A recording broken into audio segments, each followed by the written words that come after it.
Welcome everybody to this meeting, which I have called together with Haitian activists to commemorate what happened 200 years ago today. Today is the anniversary of the then president of Haiti, Jean-Pierre Boyer, signing the indemnity with France for $150 million. That was one of the greatest extortions in the history of humanity, and it has caused a great deal of damage, not just to Haiti and to Haitians, but to Black countries in particular in their fight against colonialism. Now, I'd like to start with David Rudder's song, Haiti.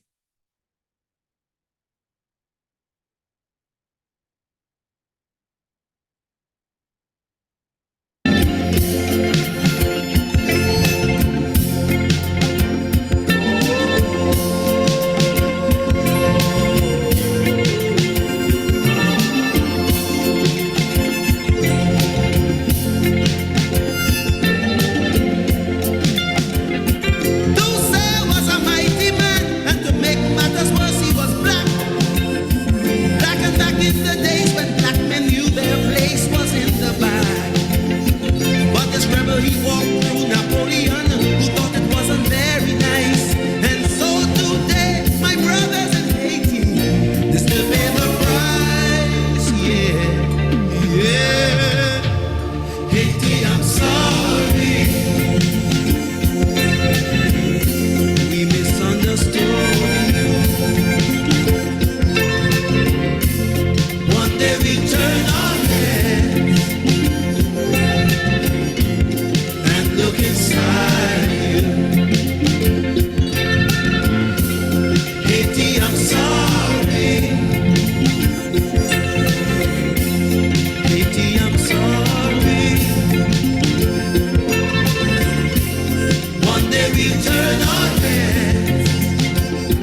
Okay, now anybody who wishes to make a contribution or ask a question, can you please raise your hand and you'll be called after the speaker has finished. And depending how many questions there are, we'll take a couple at a time and then continue until people have their opportunity, if at all possible.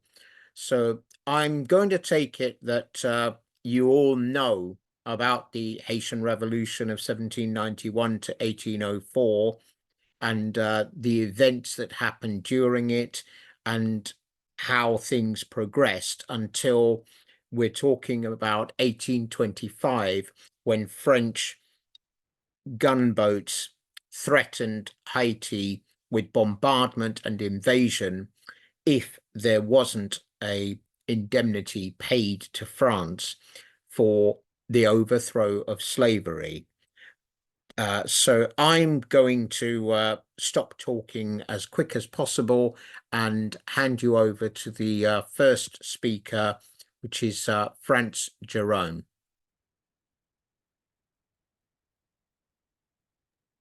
Well, does everybody hear me? Yeah. Yeah. Good afternoon for me, and I believe good afternoon for you as well. I am happy to be here with you to share some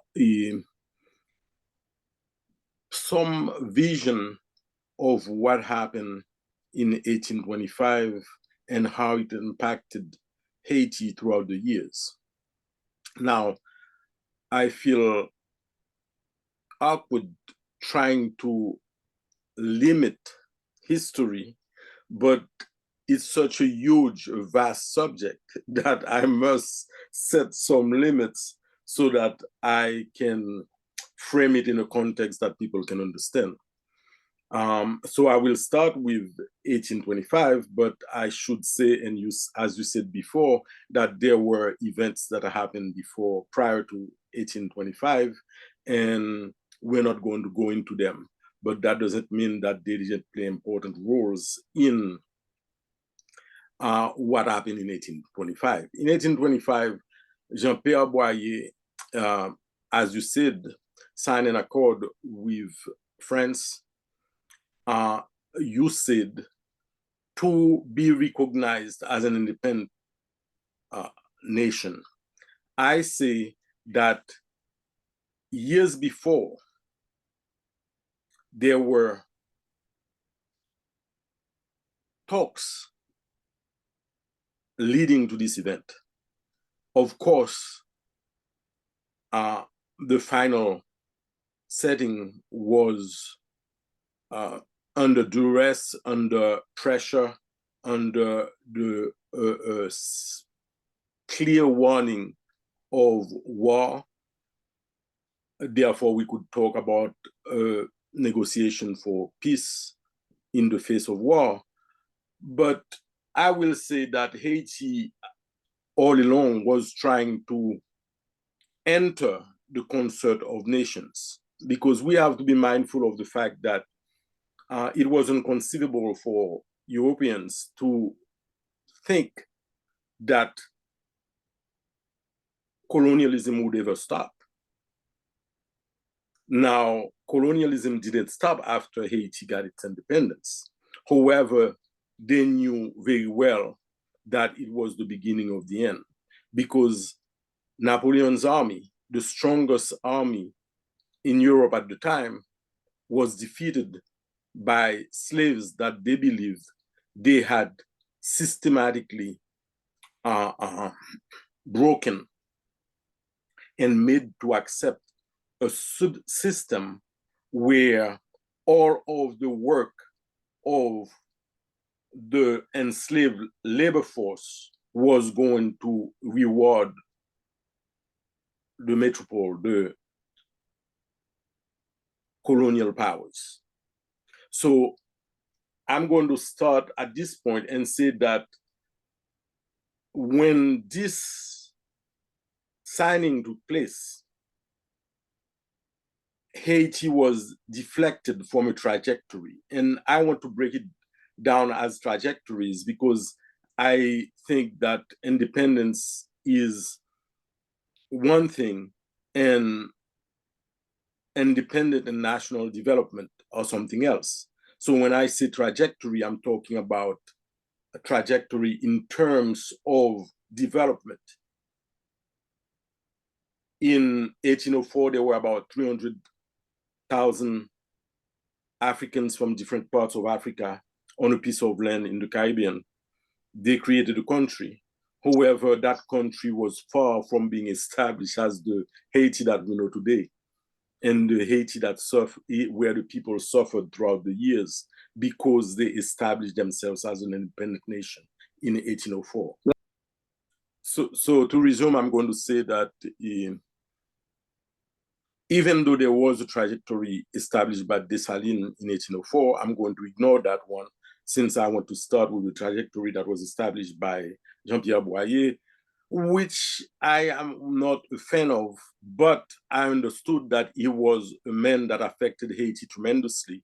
He played a big role in the independence of Haiti and what happened afterwards. So therefore, whether or not we like what he did is irrelevant. What is important is the historical developments that happened throughout the years that he affected. So Haiti, I said, was trying to enter the concert of nation. And that concept of concert of nation, as a matter of fact, evolved right around the time when Haiti got its independence, with all the new political concepts that those years brought to the fore. Now, Jean-Pierre Boyer decided that it was very important for Haiti to be recognized by former colonists,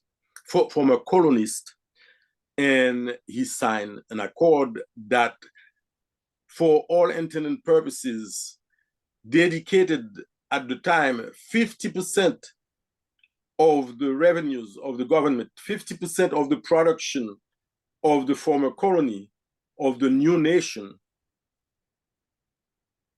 to the benefit of France.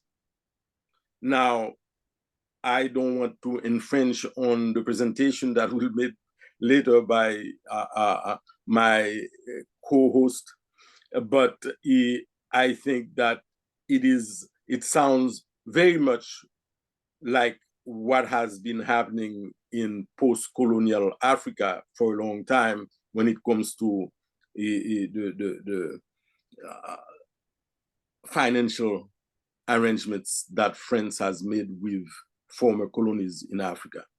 So I'm going to say that 50% of the growth potential of Haiti was handed over to France.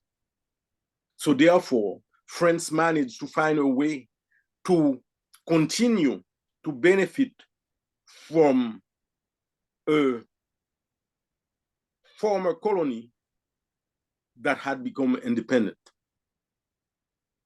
Furthermore, I believe that at the time, France realized that the best way to guarantee that such agreement was going to continue is to make sure that they impoverish the people so that they would never be able to organize themselves in any meaningful way and rise to the level of nationhood that would challenge France as far as their attempts to continue dominating them. But they also not only impoverished the nation, but systematically contributed chaotic events in the nation. Now, Haiti evolved in spite of that. They very often talk about the famous Haitian resilience, that in spite of everything, Haitians always manage to rise to the next level. So now I'm going to go to another deflection, meaning another point that I call trajectory deflection, because in 1914, that's a big chunk of history that I jumped over. In 1914, the United States invaded Haiti on the pretext of reestablishing law and order and political stability. The first thing they did is go to the National Bank, take $500,000 worth of gold that they took to Citibank, and I understand that it's been established historically that that's the money that created Citibank of New York. Now, besides, so for somebody who comes to help you reestablish stable political environments, to go to your national bank and take away the gold, that's a strange way of proceeding towards stability. But what I want to point out that's much more important, if you ask me, is the fact that in managing Haiti from 1914 to 1935, the American managers of Haiti decided that they were going to manage the debt, or what I call ransom of independence. They call the debt of independence. And they took some very specific steps that again affected the Haitian environment. That's why I think it's a point where the trajectory on which Haiti was again disturbed and deflected to something else.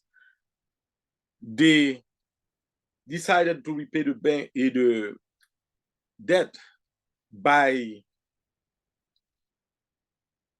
implementing what I call a slavery program that they called forced labor, where they imprisoned peasants and got them to work to produce wealth to repay the debt. But on top of that, the way they repaid the debt, the object of this labor was the destruction of forest that existed in Haiti and the harvesting of precious woods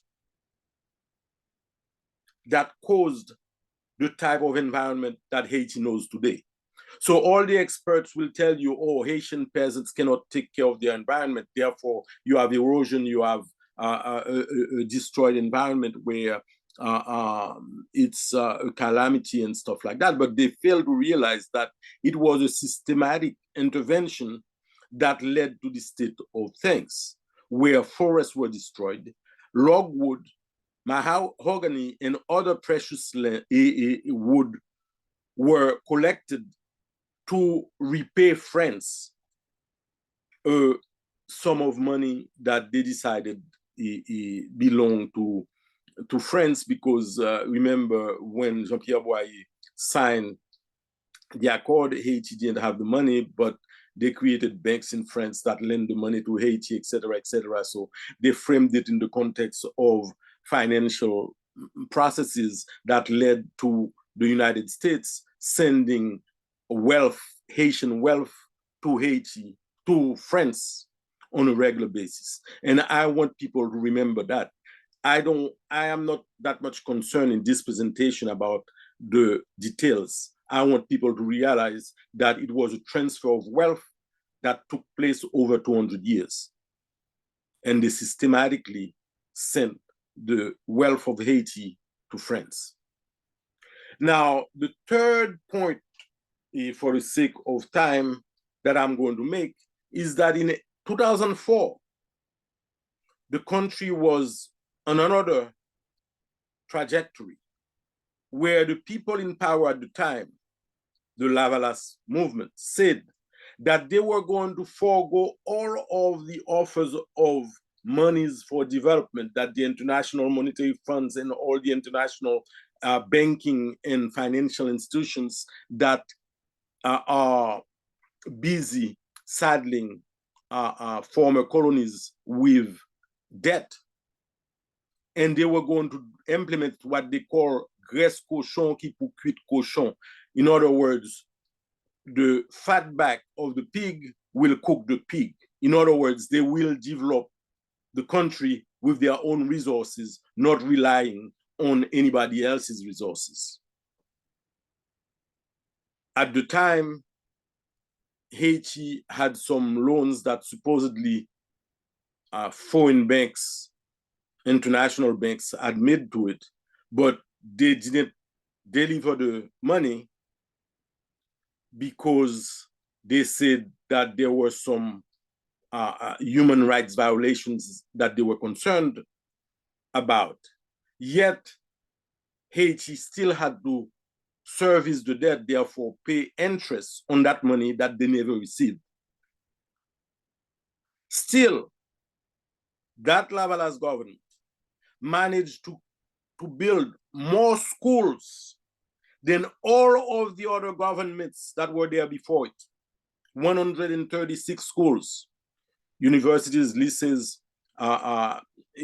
primary school, etc., etc.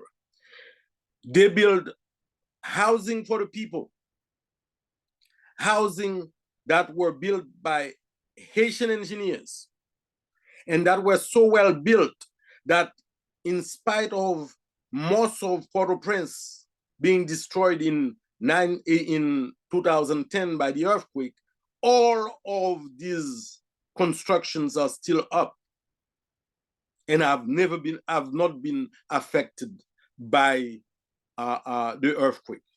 Therefore, not only was this government implementing a program where they didn't need any foreign money to develop the country, they, on top of that, were building using Haitian know-how engineers that build housing that resisted the earthquake of 2010.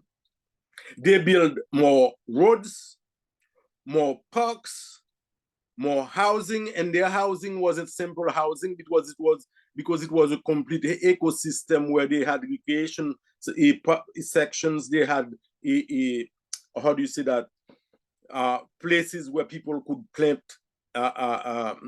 crops and stuff like that. They had lakes, artificial lakes that were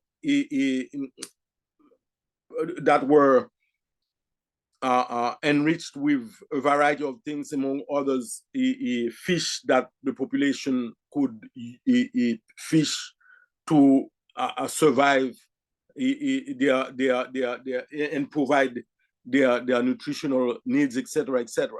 So that government is also the government that in 2002, 2003 created a movement in Haiti where the people started asking France to repay the extortion money, the ransom money, and to start preparing to pay the salaries of the slaves that they had stolen from Africa. And also they mentioned the native populations that they had destroyed prior to 1804, like, because from 1492 to 1804, there was a lot that happened in Haiti. I know friends love to say that they transformed the lives of these people, but yes, they did transform the lives of the original people that lived on the piece of land called Haiti. They killed them. They killed them by overworking them in gold mines, gold that is right now sitting in the coffers of the former colonial power. So this government wasn't only a government envisioning and imagining a different path to development, but it was also a government that was bringing into all right. I don't want to use these terms because that's not what they said at the time, but accountability is something that's important. And to ask a former colonial power to take account of all of the things that it has done and how it has exploited you, and tell them that they owe you, is something very, very important. But what happened to that government? What happened to this new trajectory that was established by that government? Well, France, Canada, and the United States formed something called the core group that has been in control of Haiti since 1804, after the staged coup that gave a new trajectory to the country. And that new trajectory is what we know today, a Haiti run by gangs.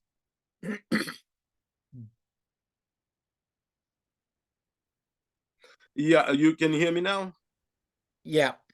All right, because I was muted for a few minutes. So I was saying that in 2004, the end of that trajectory of development was implemented by a core group. By core group, I mean France, Canada, and the United States, that took over from that point on. And what we have today, which is a Haiti run, controlled by gangs, that they want us to believe is the result of the incompetency or ineptitude of Haitians, is far from that. And I will stop there because I believe that's about 30 minutes.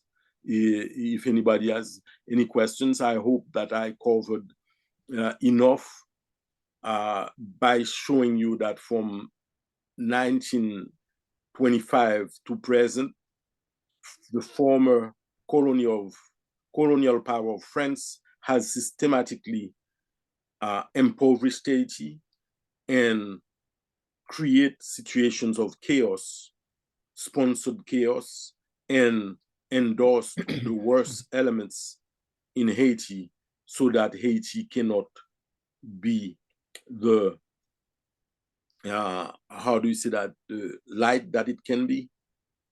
And I will stop right there. Thank you.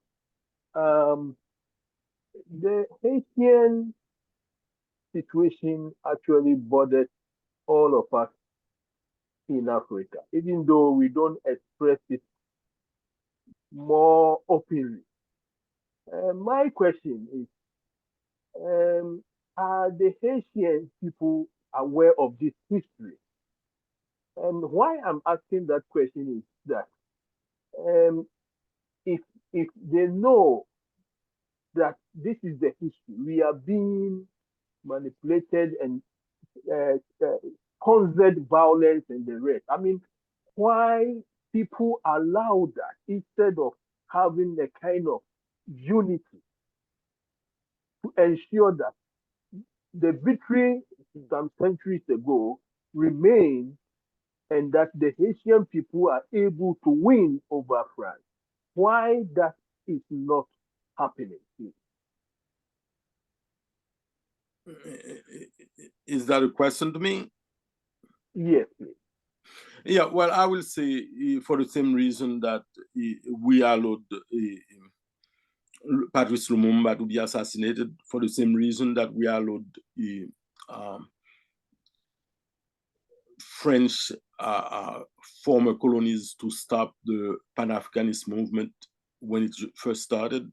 You know, Nkrumah and all these other well-known and respected figures in Africa, their vision of Africa was defeated by people like Senghor and Umfwebwanyi. In spite of the fact that Umfwebwanyi and Senghor were important to their own nations.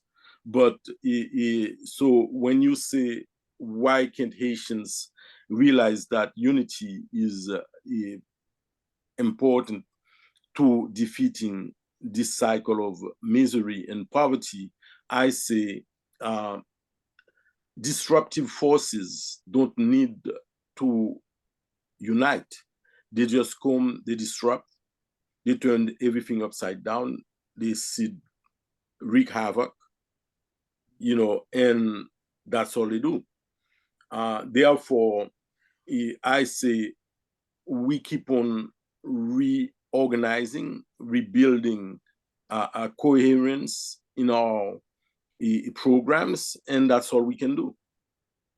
But I should also, to be honest, say that at one point, and that's why I said that I ignored a lot of Haiti's history, because we of the cities have for too long ignored and excluded the rural areas, even when the rural areas, the agrarian centers, the bread baskets of the country was really important. We ignored them in the political affairs of the country.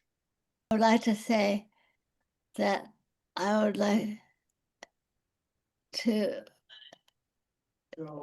know if there was some evidence that you have for the existence of things like the School of the Americas, where Haitian people are being trained in violence and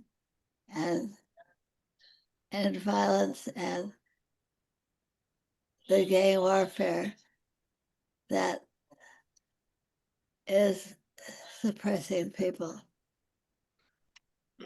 And I would like to have my government, the United States government, look into any evidence we could find for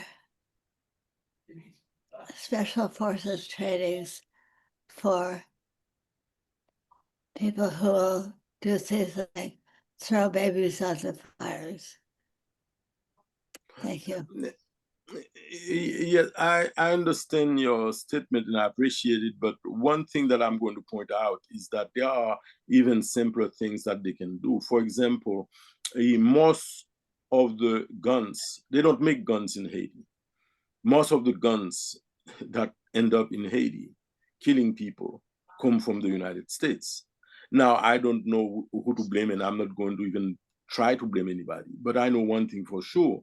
When they tell me that it's difficult to stop guns from going to Haiti, and I must also say that maybe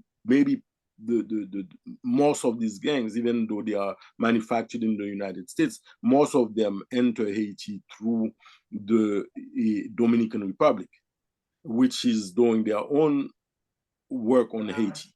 But I will say that a government that can stop, and I heard one of my friends say that one day, that can stop one aspirin from going to Cuba cannot stop loads of guns from going to Haiti.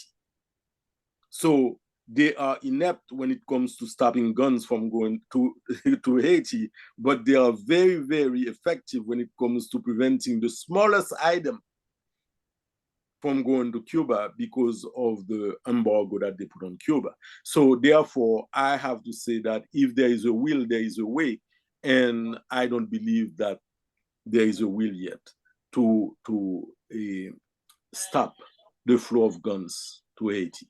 But, I would start with stopping the flow of guns before I start with anything else. Because if the gangs in Haiti don't have guns, if they don't have bullets, they will not be able to hurt the people. And as a matter of fact, even with their guns and bullets, often it's a human rights organization that ties the hands of resistance organizations.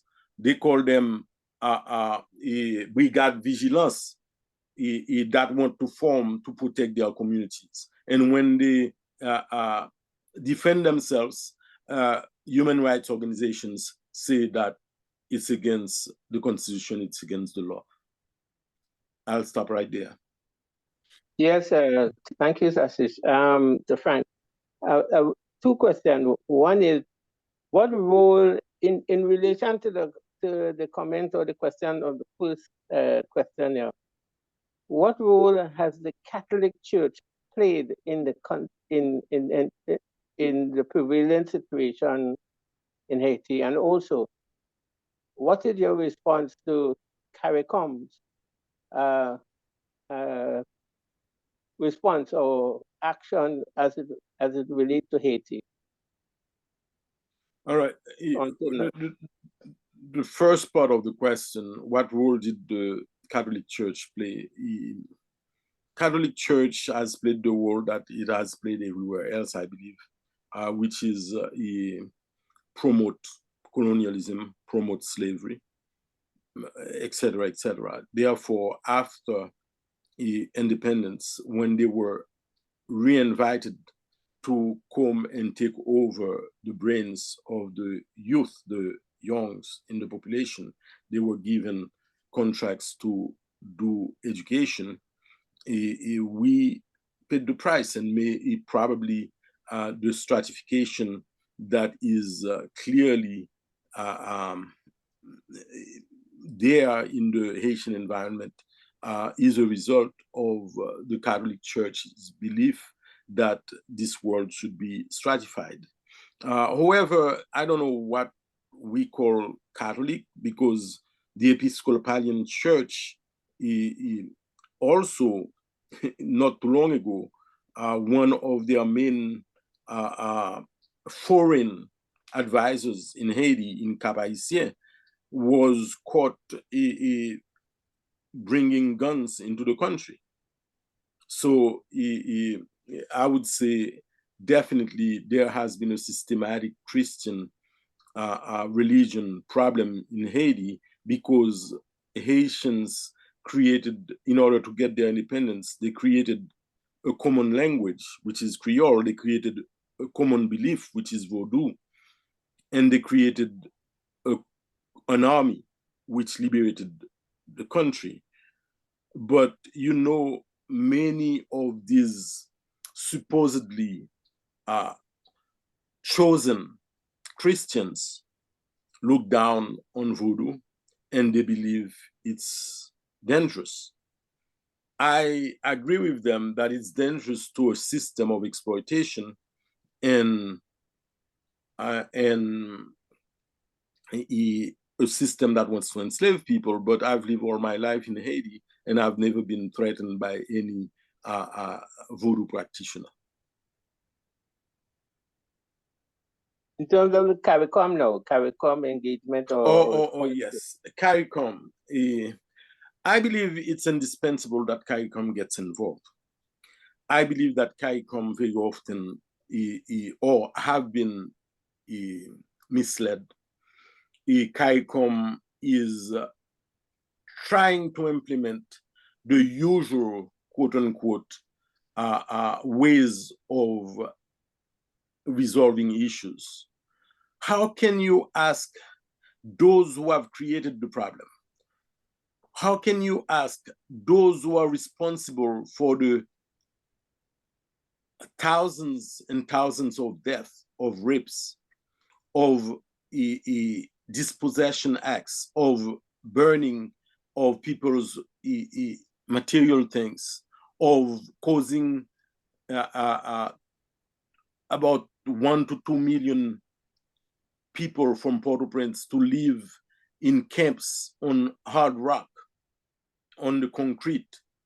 How can you ask people to include them in the solution? They are the ones who created the problem, and the problem has nothing to do with a political, all right, I shouldn't say that. I say the solutions cannot be political, because political solutions call for compromise. And in the face of blatant aggression and blatant violence, to render submissive, to put back into slavery the descendants of the warriors of 1804, there is no way they can ask well-meaning Haitians, honest Haitians, and knowledgeable Haitians to sit at the same table as those who have only looked at their pocketbook and who are ready to kill, dispossess, maim, violate, destroy the culture, etc., in order to retain power. There is no way you can ask normal people to sit at the table with these people. And that's what CARICOM has done under the tutelage of OAS and the United States. I'm just going to ask a quick question myself, which is, what do you, as a Haitian activist, want the rest of the world to do to help and support the Haitian people and Haiti, and in particular over the issue of justice over the indemnity?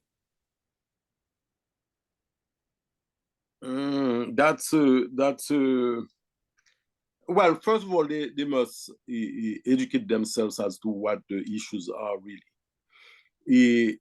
They must also understand the price that Haiti has paid and why it has paid this price. It's not a question of Haiti. It's a question of colonialism, the end of colonialism and the end of slavery. So all people who think that slavery is something that should be repudiated will follow very closely what's happening in the context of, if not reparation for slavery, but restitution of the ransom of independence. Because there is no way any European, Asiatic, African, or anybody on this planet can say that they are striving towards civility if they exclude part of humanity from their vision of development. So to me, they have to keep aware, keep knowledgeable, and let people know that they believe that the wrongs, the beginning of the correction of the wrongs that have been done to Africa, and I say Africa, I don't say Haiti, I say Africa, start with the restitution of the debt, of the ransom that was demanded from that population. Forget for the time being all the years of misery that came out of that ransom. Let's say, return the ransom money. And that's what everybody should say clearly, not analyzing, over-analyzing, or pretending that we must consider certain things. France doesn't have the money. Haiti didn't have the money anyway. They created a financial context for Haiti to pay France. Well, if France doesn't have the money now, that's their business. A new financial context must be created for them to return that money. Yeah, thank you. So, as much as we hear about what they call the terrorists or bandits, I mean, where do you place these guys? Are they a political organization, or they are part of the voodoo tradition, or where do they belong? And yes, of course, we know that. I mean, the government, America, and maybe UN are trying to help resolve these things. Even bringing of the Kenyan police and the rest. But I want to know where you actually place those guys, and why they are persistent in terms of the havoc and the destruction that is actually they are carrying on the country. Yeah. Well, I must say that this is not a question that I would even want to answer in a brief 1-minute sentence, because they are not a monolithic group. you have different levels. You have the little soldiers that go around with barefoot.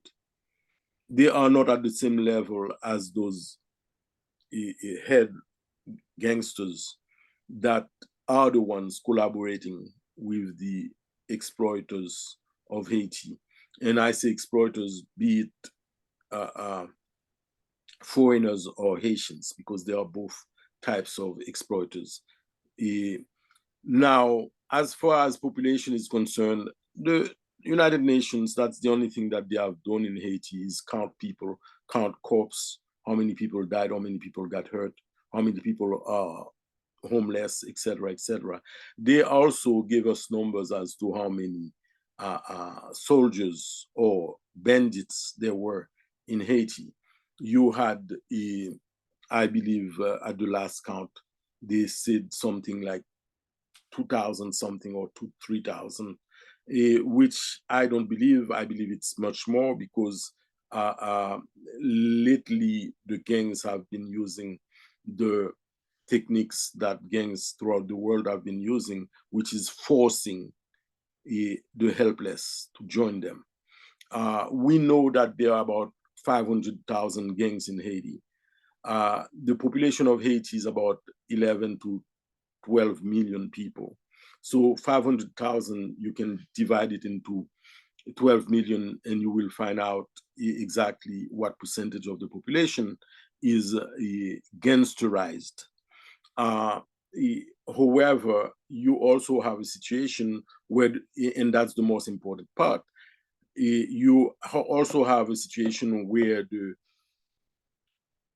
national police that was established in 1997 with the return of democracy in 1997 had been character assassinated, I could say, in 2002 in an attempt to overthrow the Lavalas government in 2004. They said at the time that it was because the police was politicized. Now we have the police that's gangsterized. But guess who had taken over the police, had taken over the jail system, had taken over the justice system to rebuild all these things? It was the United Nations. It was the core group. It was all these people who have managed from 2004 to today to destroy all of these democratic institutions and now call the country a failed state. But it was under the tutelage of the United Nations that gangsters developed in Haiti. It was under the tutelage of the United Nations and the core group that almost every jail in Haiti was destroyed after they built them. It was under the tutelage of the United Nations and the core group that the gangsters infiltrated the national police, where at this point we cannot even talk about the national police making the difference, because we hear of brave young men dying every day from the police. The police get shot. It's the good police that get shot. The ones that are in the gangs don't get shot.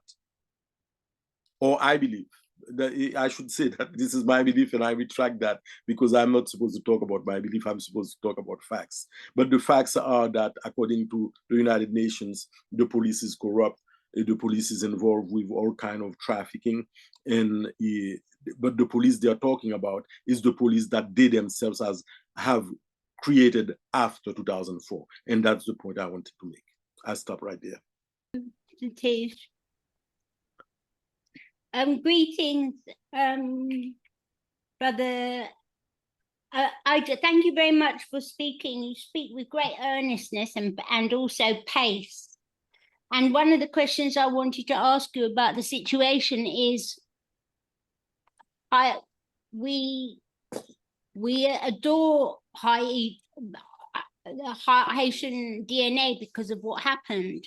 What I wanted to ask you was, is there something intrinsically wrong with people who adore conquest, who adore land, who adore taking other people's liberty more than they want to resolve a solution? So when you talked about the UN, you know, we're all a little bit conflicted about the UN, and I just wonder how many generations it's going to take to get rid of that sort of desire to always have what someone else was born on. I know that's a really long question, but do you know what I mean a little bit?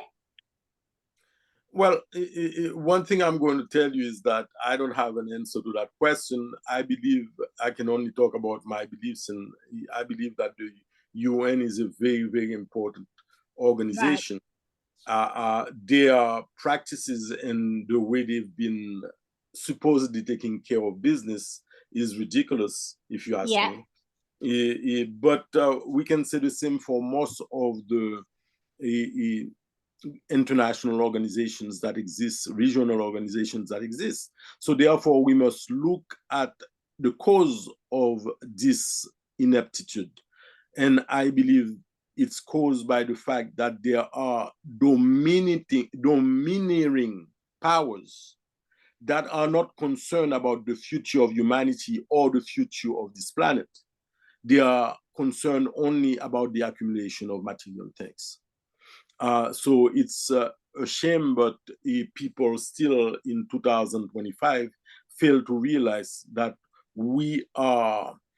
our future often depends on the weakest link in the chain, and everything can unravel if we keep on creating these weak links throughout this planet. Yeah, thank you. You've answered it.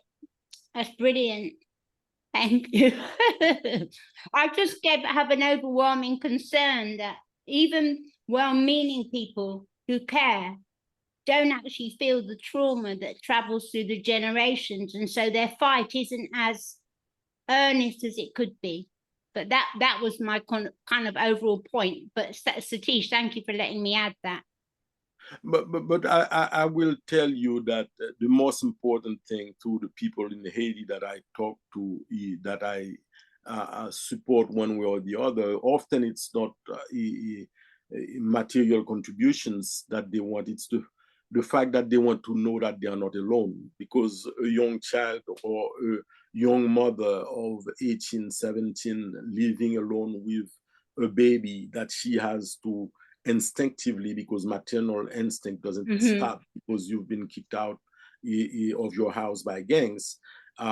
These people want to know that they are not alone. That's why when, as before, I was saying, people must keep on watching, and people must let people know that they are watching, and that they believe that it's it is unacceptable to have these situations in the world. Agreed, epic. Thank you, Satish. Thank you, Frantz. Thank you. Okay, are there any other questions for Frantz?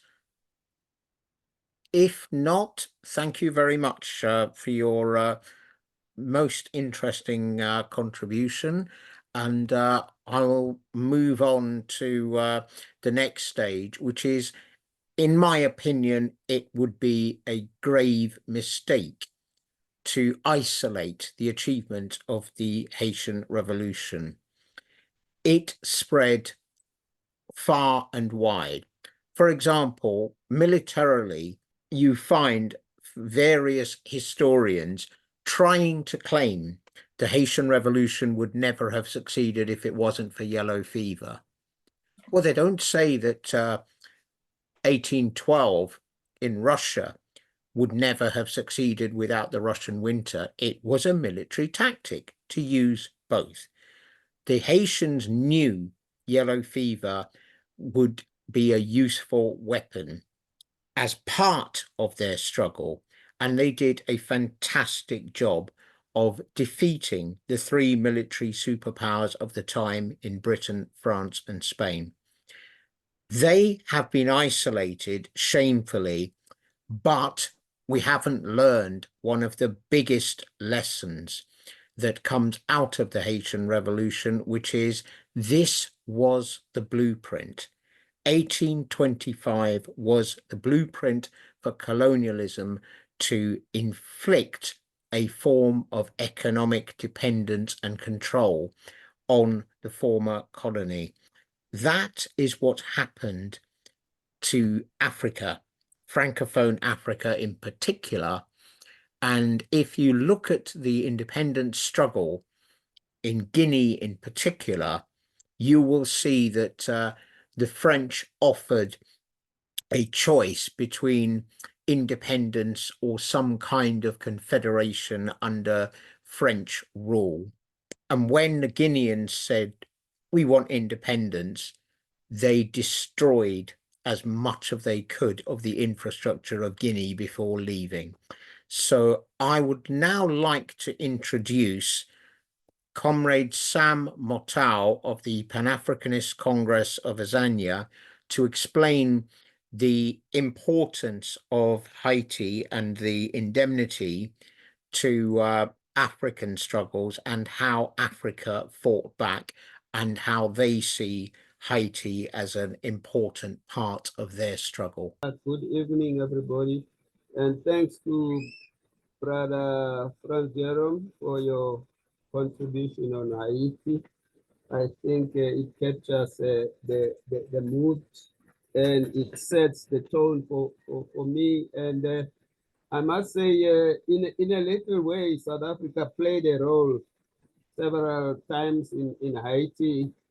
And I think for me, the most important one was when there was a big earthquake that killed people there. South Africa sent rescuers to be part of the rescue teams in Haiti.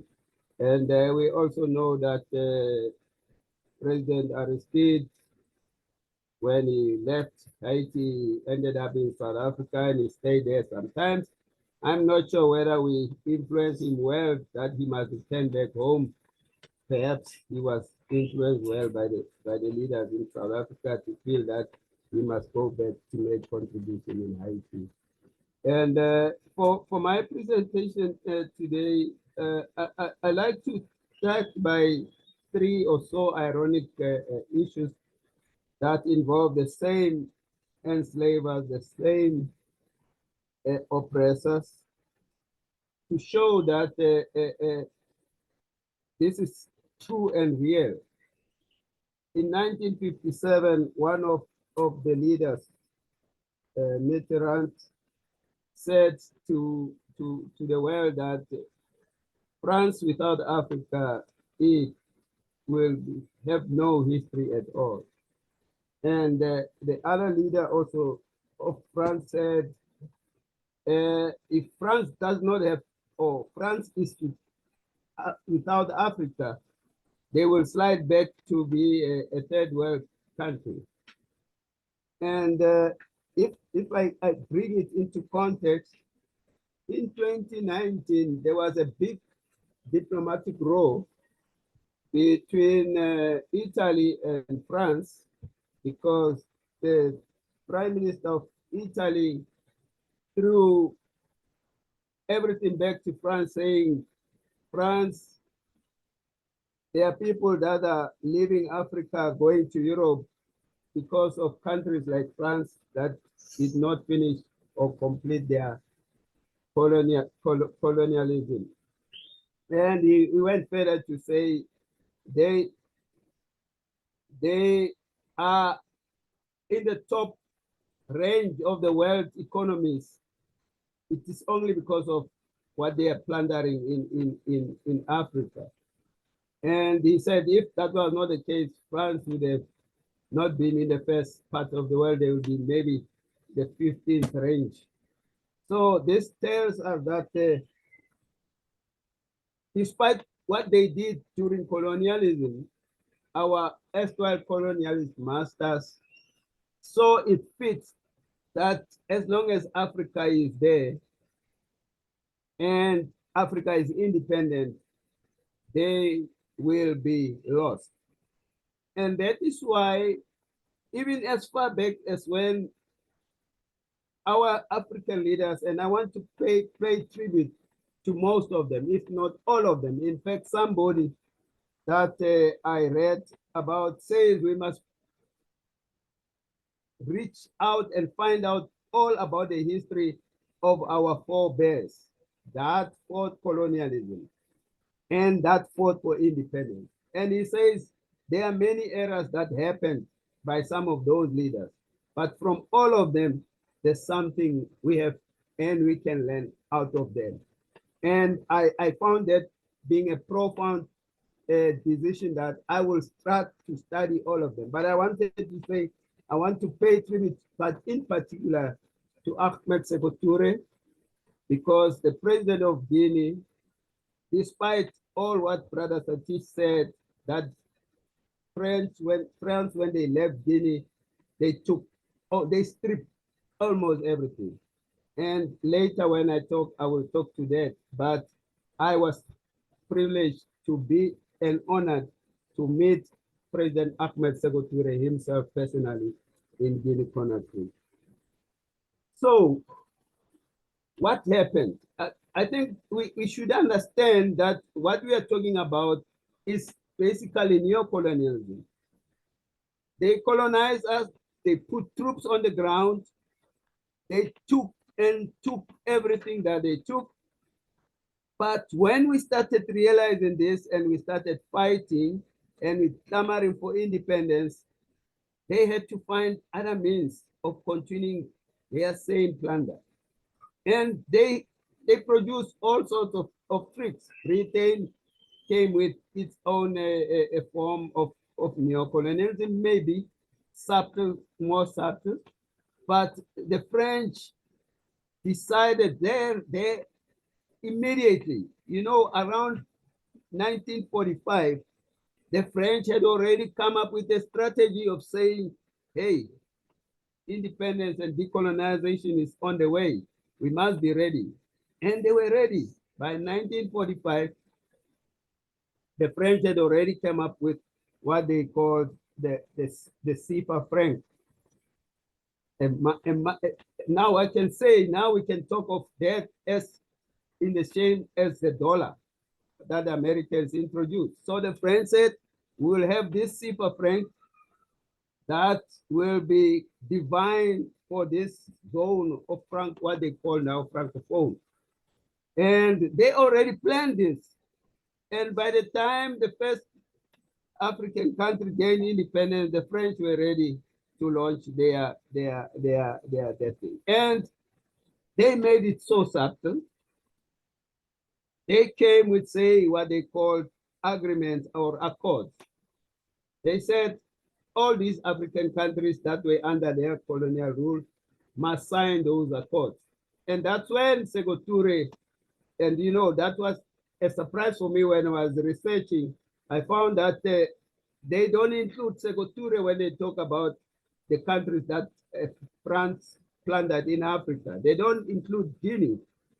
And it's only later when I saw that why they did not include Guinea is because Sékou Touré said, I'd rather die as poor as a dog than to live under the tutelage of France or any other person. And he said, I will walk it alone with my people. And I think that is noble that I discovered that Sékou Touré stood this. And he stood that and built his nation. I will talk about this when I conclude about this matter. What is important about this part? We must understand that neocolonialism is a form that is very tragic. It is a form of capitalism, is a form of colonialism that uses all such manners to loot and take everything that a country might have.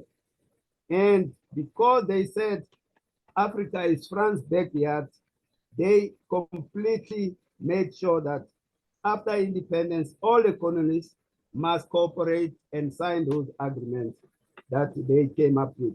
That is from 1960 to 1994, they updated all the pacts with 27 African nations, which laid legal foundation for the continuous deployment.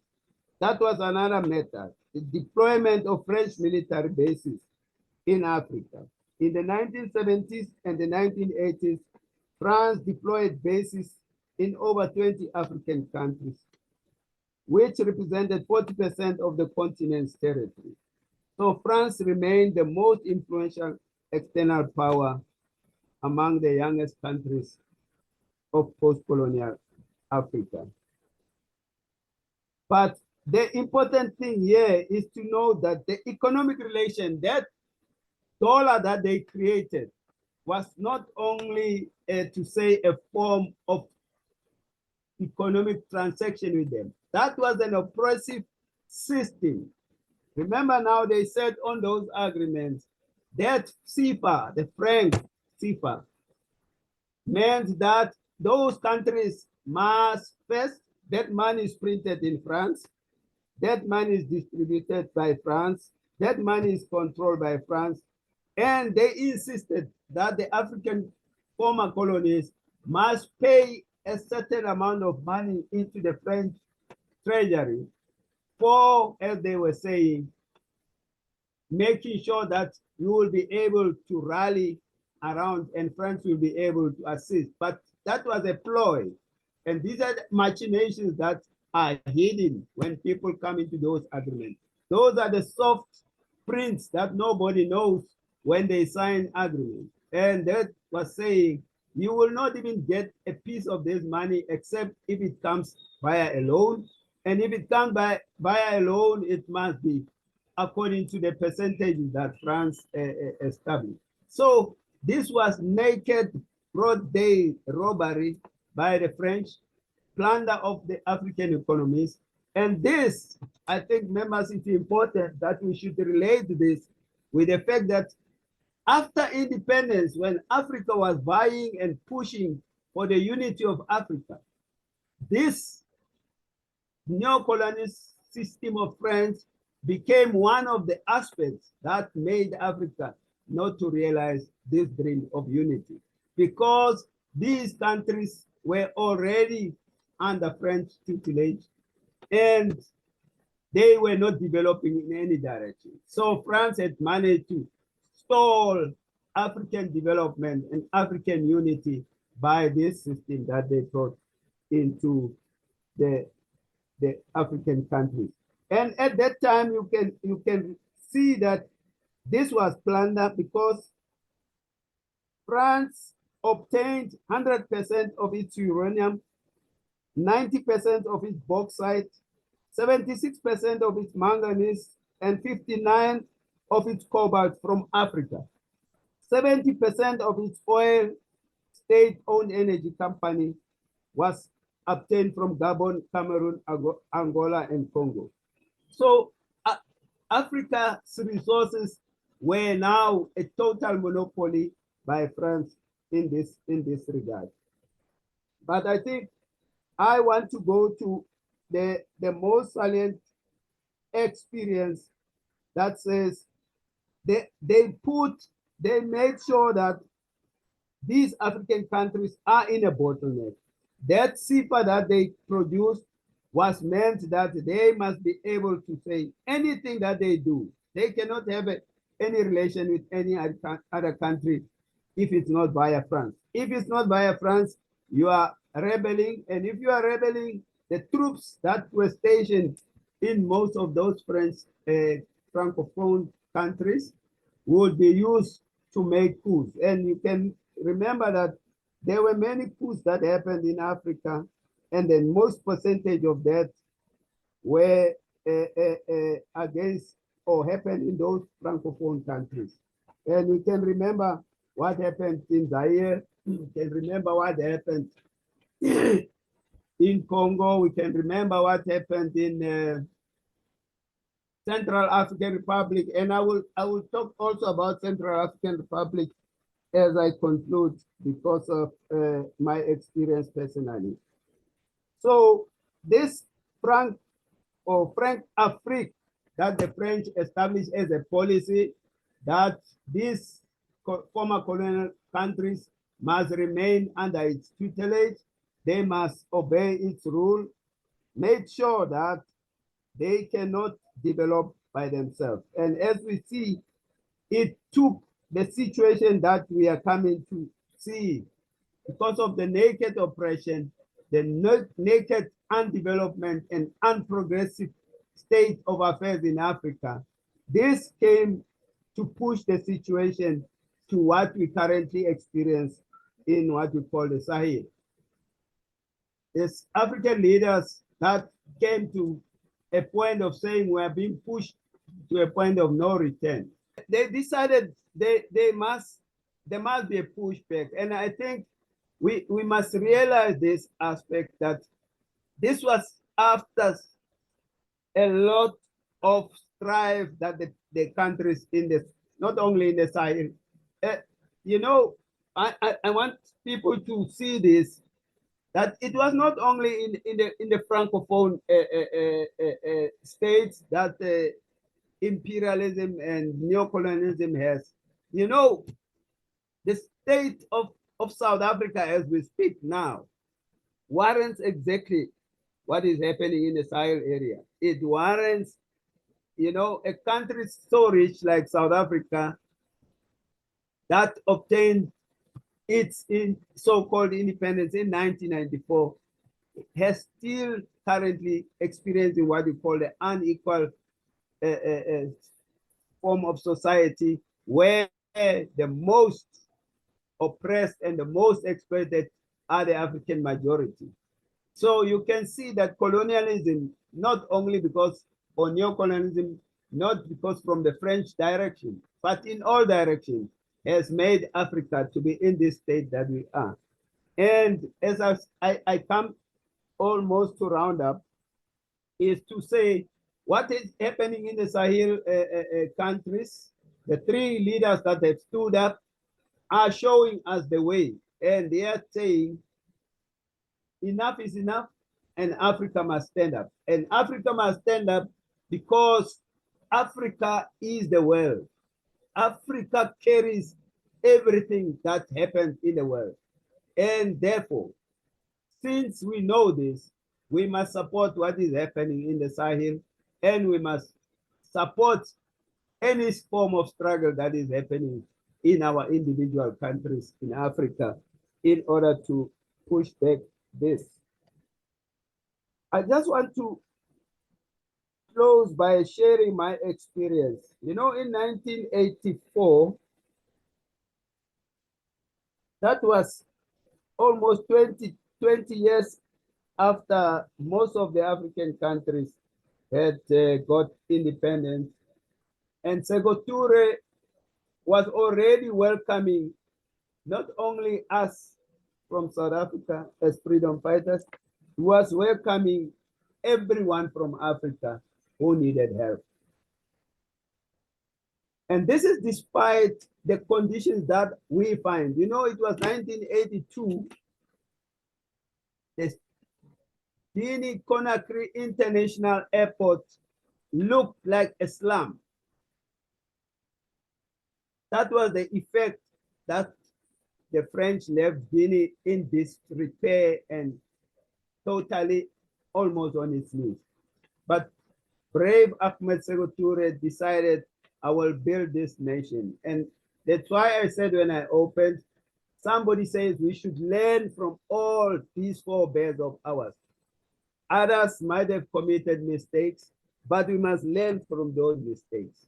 So Ahmed Sékou Touré teaches us that as Africans, we must be prepared to starve in freedom than to be rich and have all the riches when we are colonized and our people have nothing. So the elite rulers of Africa must learn from the people like Ahmed Sékou Touré. They must learn from all the leaders of Africa that even today are saying Africa must be free from bondage of neocolonialism and imperialism. And the last part that I want to talk about is Central Africa. Central African Republic is a classical place where neocolonialism has played all its forms. and there's been coup after coup after coup. But I want to focus on the last few years of my career in the Defense Force. I became one of the people that went into Central Africa, and the aim was to go and train the soldiers in African Republic. But the French contingent was there in that country. They have been there ever since. But we were there because the president that was in power then felt he wants to be independent from the French. And this is where now you will see that everybody goes and find out that the French are not dear, they are not friends as they claim to be. And everything they do is to colonize and plunder more. So we went in there. But the tragedy that I want to talk about is when some of the members of that country that decided they want to fight with the ruling president, the French were standing akimbo, they were doing nothing. It was the South African contingent that had to fight. And when they fought, we lost people, we lost soldiers there. But the French were there, quietly observing and doing nothing. This tells you that they are not true friends of Africa, and they are here to plunder our African states. So I'm going to close, and when I close, I'm going to play this video clip. If there's something I have not captured, maybe it will be clearly captured by the video clip. How France made these 14 African countries poor. In 2019, a diplomatic row erupted between France and Italy over increased migration to Europe, with Italy's Deputy Prime Minister Luigi Di Maio accusing France of impoverishing African countries, stating that if today we still have people leaving Africa, it is due to several European countries, first of all France, that didn't finish colonizing Africa. He further said that France was controlling the economies of 14 African countries that used the CFA franc, a CFA franc-backed currency pegged to the euro. He then added, if France didn't have its African colonies, because that's what they should be called, it would be the 15th largest world economy. Instead, it's among the first, exactly because of what it is doing in Africa. It's been a few years since Italy's Prime Minister made this statement, and even before that, questions have been asked like, is France really robbing its former African colonies? Is the current relationship between African countries and France preventing successful African development and sovereignty? In this video, we will take a look at facts that will answer these questions and prove that France is truly destroying Africa. To be sure, African leaders can be corrupt and not work in the best interests of their citizens, but even if they wanted to be honest leaders, they would be unable to do so. The big question is, why? The answer is clear. It's simply because the powers that be, that is, the West, would not allow them to do so because they benefit more from Africa in its current state. Let's give a little background story. Following the Congress of Vienna, which sealed Napoleon Bonaparte's fate, France could no longer claim to be a European, let alone an international power. The fall of Alsace-Lorraine to Germany in 1870 was the final nail in the coffin of France's world power status, and it was at that point that they shifted their attention to Africa. They were among the leaders in the enslavement, colonialism, and raping of the African continent. For more than 300 years, France governed more than 20 countries in Western and Northern Africa, encompassing around 35% of the continent. Countries such as Senegal, Ivory Coast, and Benin were used as slave trade centers by France during those years, and all resources in the region were exploited. They stole African gold, diamonds, and other natural resources to construct all of the magnificent structures you see in Paris today. In addition, uprisings launched by individuals fighting for France in the world wars with the promise of independence were mercilessly suppressed. The 5-century colonial period and wars of independence in the region killed more than 2 million Africans. Then, in 1958, President Charles de Gaulle reluctantly decided to hand independence based on French terms to former colonies. Sékou Touré of Guinea, who saw the so-called independence, decided to pursue his own country's independence. However, this decision turned out to be a tragic one because when the French colonial elites discovered this, they became so furious, and in a historic act of fury, they destroyed everything in the country that represented what they called the benefits of French colonization. They took all their possessions as they left and destroyed all they could not take, including schools, nurseries, buildings of the public administration, cars, books, medicines, and instruments of the research institute. Tractors were crushed and sabotaged, horses and cows on farms were killed, and stored foods were burned or poisoned. As scandalous and outrageous as this act was, it was obviously meant to send a message to all the other 14 colonies that the consequences of rejecting France's terms would be very high. This was how fear slowly spread through all the other African elites, and no other country found the courage to follow the example of Sékou Touré, whose slogan was, "We prefer freedom in poverty to opulence in slavery." Thinking of finding a solution to the problem, Sylvanus Olympio, the first president of the Republic of Togo, a small country in West Africa, found a middle ground solution with the French. Sylvanus didn't want his country to continue to be a French dominion, and so he refused to sign the Colonization Continuation Pact de Gaulle proposed, but agreed to pay an annual debt to France for the so-called benefits Togo got from French colonization. This was the only condition for the French not to destroy the country before leaving. However, the amount estimated by France was so large that the reimbursement of the so-called colonial debt was close to 40% of the country's budget in 1963. Consequently, the financial situation of just independent Togo was very unstable, and in order to get out of this situation, Olympio decided to leave the monetary system set up by colonial France, the FCFA, franc of the French colonies of Africa, and create the currency of the country. Sadly, on January 13, 1963, just 3 days after he started printing his country's own currency, a squad of illiterate soldiers backed by France killed the first elected president of newly independent Africa. Olympic was reportedly killed by an ex-French Foreign Legionnaire army sergeant called Etienne Gnocingbe, who supposedly received a bounty of $612 from the local French embassy for the hitman job, and his dream of a truly independent nation died with him. Olympic Sylvanus was not the only leader who was killed by the French because they sought independence from France. On June 30, 1962, Modibo Keïta, the first president of the Republic of Mali, decided to withdraw from the French colonial currency FCFA, which was imposed on 12 newly independent African countries. For the Malian president, who was leaning more toward a socialist economy, it was clear that the Colonization Continuation Pact with France was a trap and a burden for the country's development. And again, like Olympio, Keïta became a victim of a coup carried out by another ex-French Foreign Legionnaire, Lieutenant Moussa Traoré, on November 19, 1968.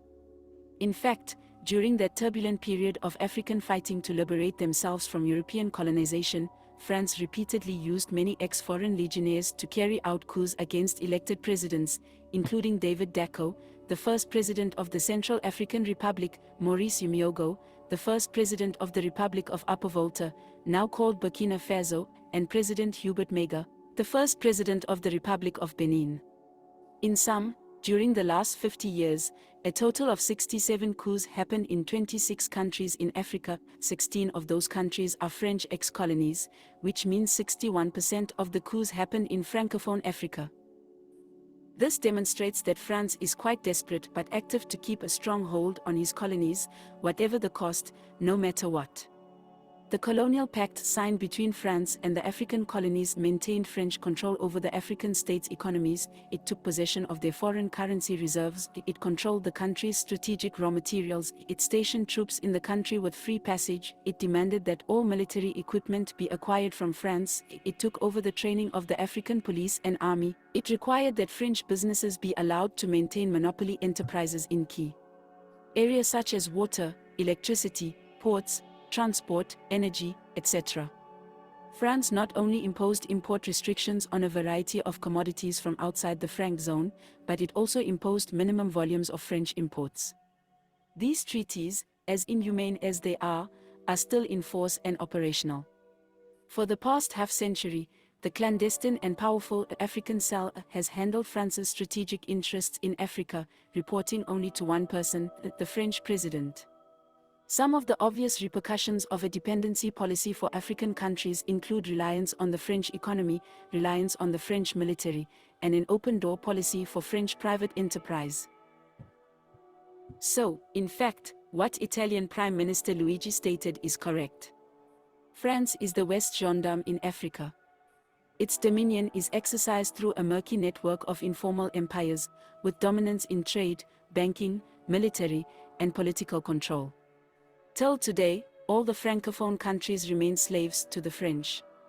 They continue to pay an unfair colonial tax as compensation for non-existent benefits of French colonialism, which makes no sense because they are the ones who came to colonize Africa and are therefore supposed to compensate Africa for centuries of enslavement, colonization, rapine, and outright grand larceny. Aside from the colonial debt, all Francophone countries have their national reserves kept by France in the Central Bank of France. According to estimates, France has almost $500 billion in African countries' money in its treasury each year and will go to any length to maintain it. Furthermore, African countries do not have access to this money. In fact, France forced its former colonies, CFA countries, to deposit 65% of their foreign currency reserves in the French treasury, plus another 20% for financial liabilities, leaving them with only 15% of their own money. And if they require additional funds, they must borrow from France at market rates. Thus, these African republics are French taxpayers, but their populations are not French and do not have access to the public goods and services that their money helps to fund. It's no surprise that France is so developed because it funds itself with money from Africa. One major question is, do French people realize they have been living off the wealth of African countries for over a half-century? And if they do know, do they care at all? Aside from that, France has the first right to purchase any natural resources discovered on the territory of its former colonies. African countries are also not free to seek other partners because French interests and enterprises are given preference in public procurement. They have the final say when it comes to natural resources. France also has the sole right to offer military equipment and training to African militaries, as well as to deploy soldiers and intervene in African countries to safeguard France's interests. This means they may violently topple any regime that does not dance to their tune and must only ally with France in times of war or disaster.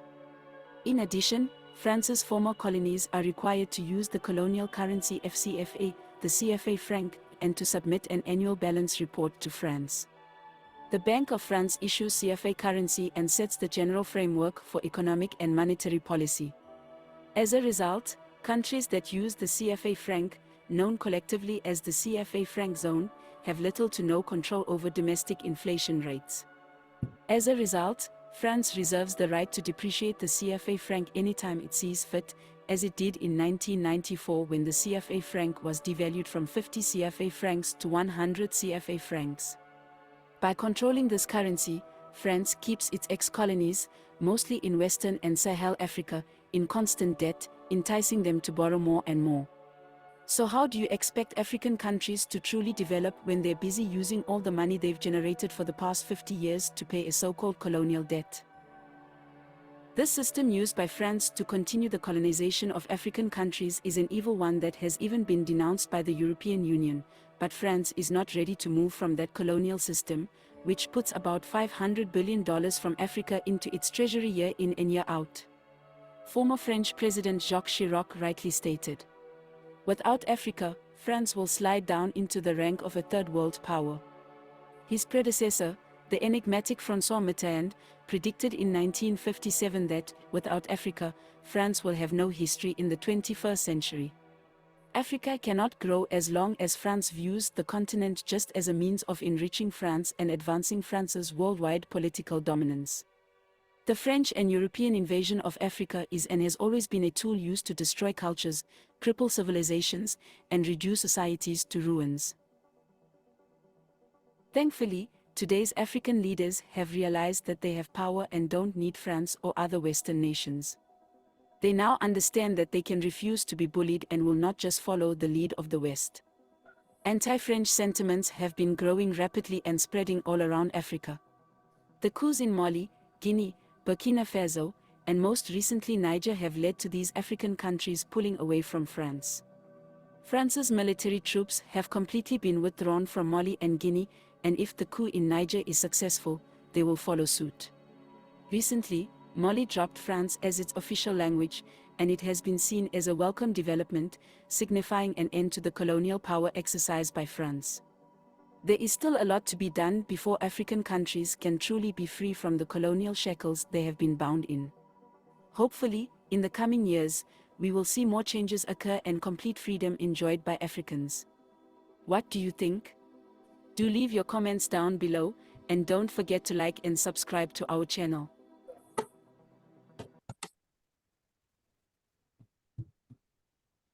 Thank you, brothers and sisters. I think that says it all, and in conclusion, as I said,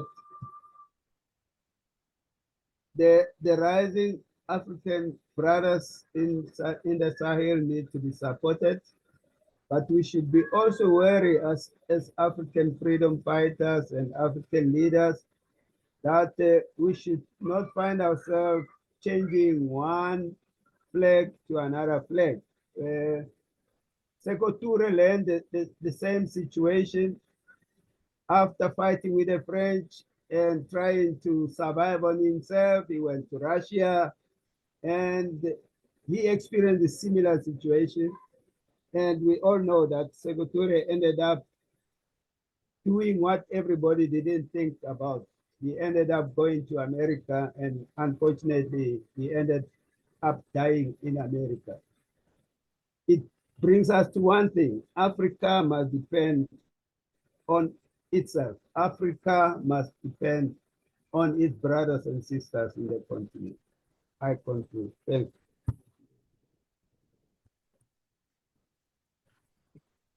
Well, first of all, thank you very much, Brother Sam, for a very interesting presentation. Are there any questions for him?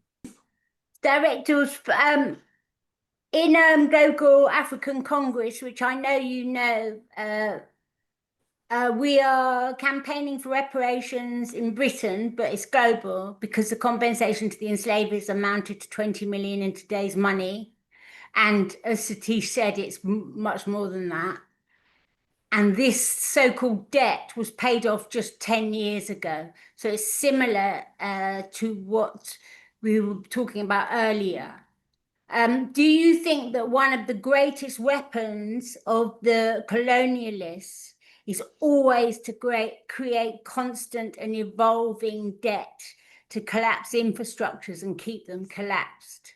Thank you. And thank you for speaking. This is my theory anyway, and I believe it's one of their greatest weapons, but they seem to do it everywhere. Thank you.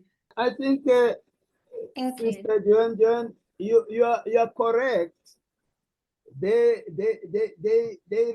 make that ploy that will remain indebted, falsely indebted. Remember, this is cheated indebtedness. We owe them zero, nothing. They owe us all those billions that are immeasurable. We cannot even measure how much they owe us, because you cannot weigh the lives they have plundered. You cannot weigh the wealth they have plundered in all our countries.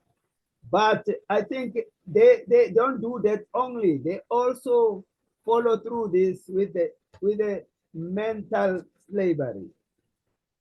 You know, if somebody kills your mind, and that is why these platforms that we have are very important, and they need to be shared with as many as possible of our people, because the colonial rule is that keep the people not knowing what is happening, keep them blind to the situation, not understanding what is taking place.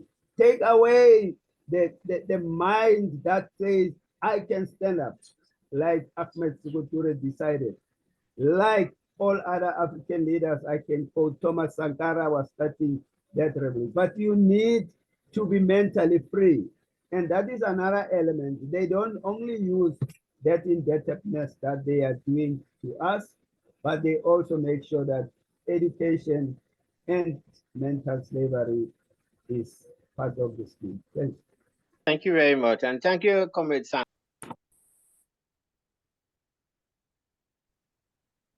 Coco? But did you want to come in first before I speak? No, you go ahead. Speak. Okay, thank you. Listening to Datemutau's presentation and the video he played, it makes my blood boil. It takes me through the trauma that our African brothers and sisters are going through in those African countries. And it also tells us just how hypocritical the world in which we are living is.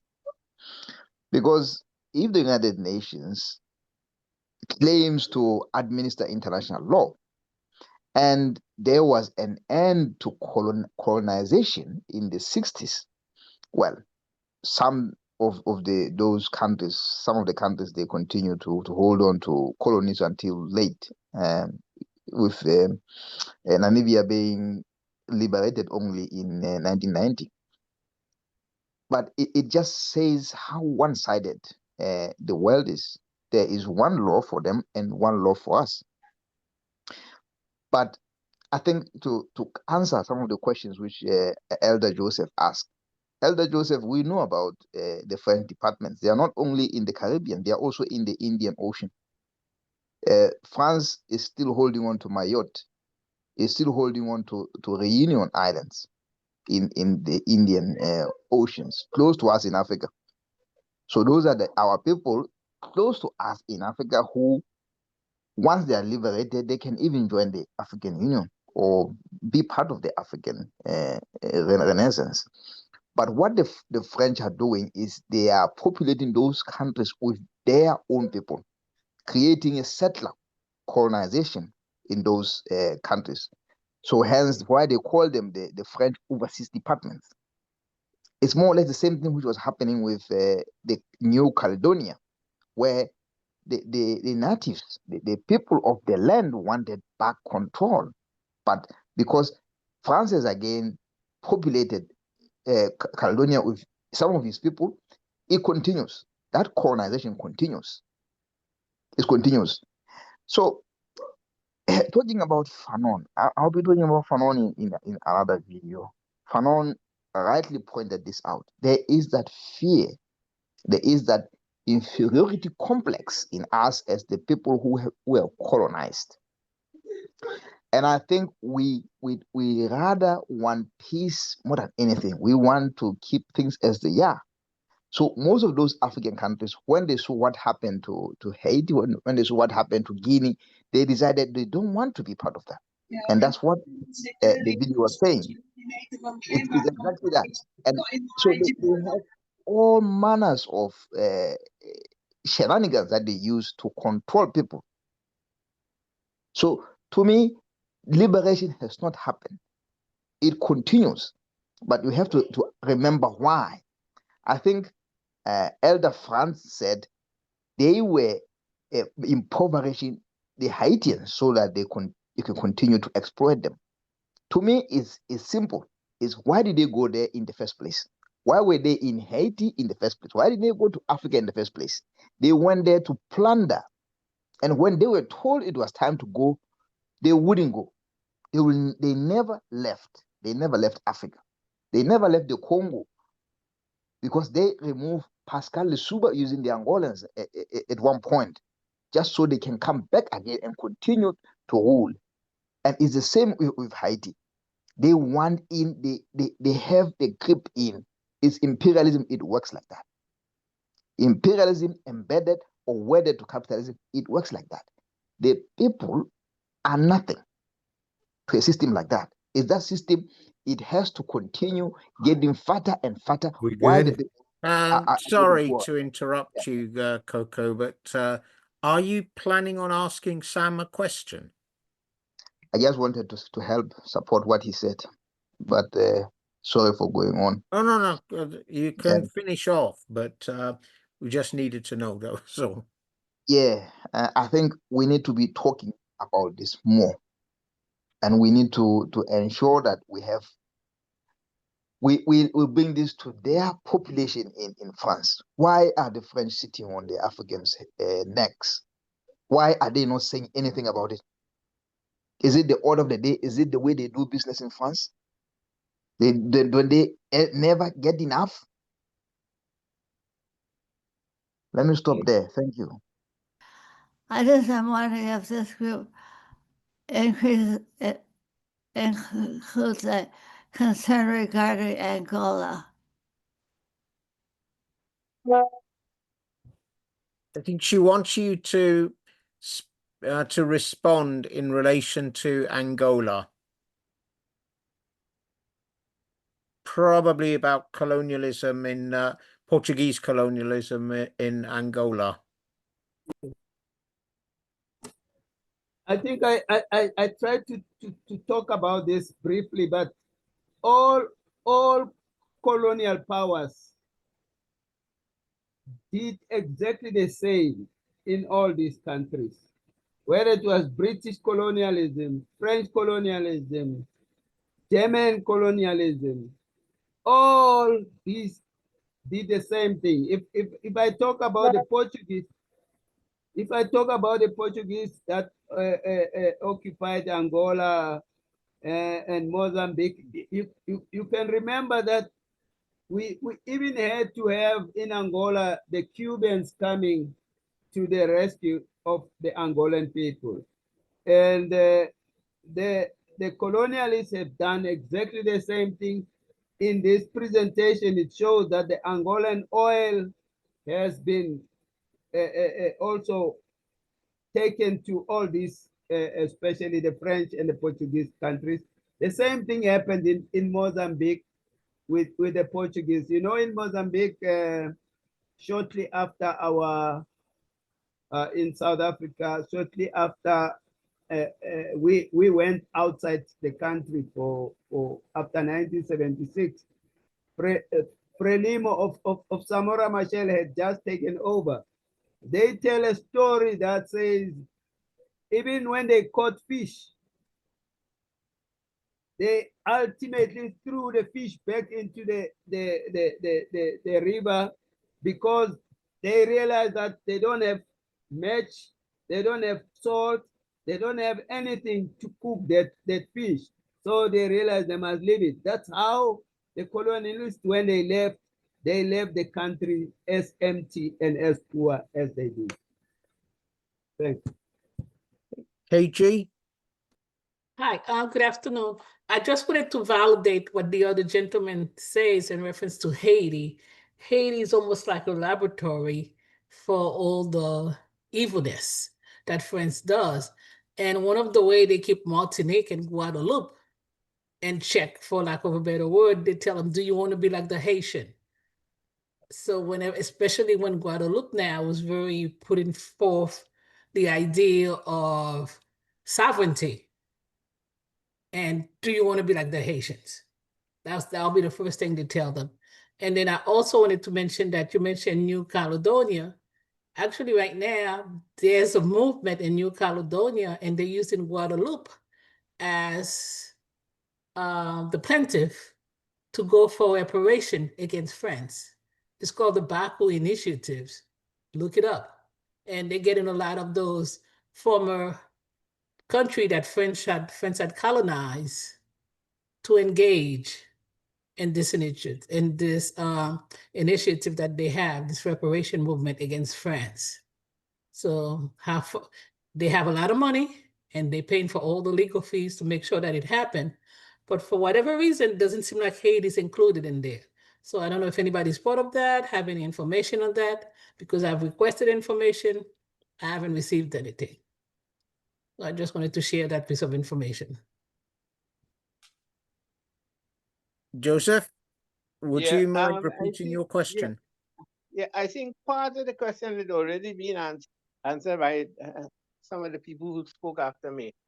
But the question is, in terms of, my thing is about linking all the parts that France still have effect on, like Martinique, Guadeloupe, French Guyana, Cayenne, and Marie Galante, the smaller islands, and so on. How can we see what they're doing as still part of controlling and keeping a whole of life in this country? And I also said that it is said that there are only two regional groupings that have similar, like for instance, the CFA Francophone, you have the Eastern Caribbean Council Union, which is a form of control. Unfortunately, the British are not controlling it right now, but mainly the Americans, because the EC dollar is pegged to the American dollar. Can you make some kind of comment on it? I hope I'm not too crazy here. Thanks. Frantz, can you respond? Well, I will try my best. I will try my best to respond. One thing I will say is that I've always, again, believe that there is part of history that is discounted on purpose by the colonial powers.